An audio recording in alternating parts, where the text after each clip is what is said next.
Take a look at this. Two major storms hitting both the east and west coast this week. A powerful nor'easter making its way all the way up the east coast. Heavy snow, rain, wind gusts up to 60 miles an hour from Philadelphia to New York to Boston. And images coming in all day yesterday of dangerous driving on the highways. Nearly 3 feet of snow was reported in parts of upstate New York, Massachusetts, and Vermont.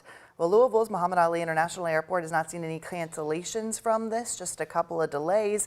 Let's check in with Chief Meteorologist Ben Pine, who's been watching that storm. That's the good news. With less than a week until the first day of spring, much of the Northeast is digging out of the biggest snowstorm they've had this winter. And in the West, another atmospheric river bringing even more rain to the region. ABC's Melissa Adon in Los Angeles along the Los Angeles River with the latest.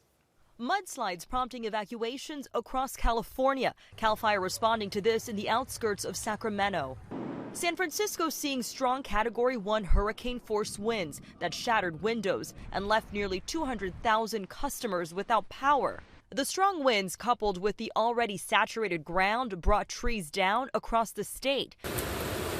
Across the country, millions of Americans dealing with all kinds of severe weather. More than a foot of snow fell in Duluth, Minnesota over the weekend. The weight of all that snow caused the roof of this mall to collapse. Fortunately, there were no injuries. The Northeast, which has had a relative mild winter, was hammered by this latest storm right before spring begins. Residents from Pennsylvania to Massachusetts are now digging out, some areas seeing approximately 3 feet of snow. I knew it was going to snow, but I didn't know it was going to be this much. It's just like ridiculous. Thousands of customers without power, the heavy wet snow bringing down power lines and trees. Look at that, completely over the interstate.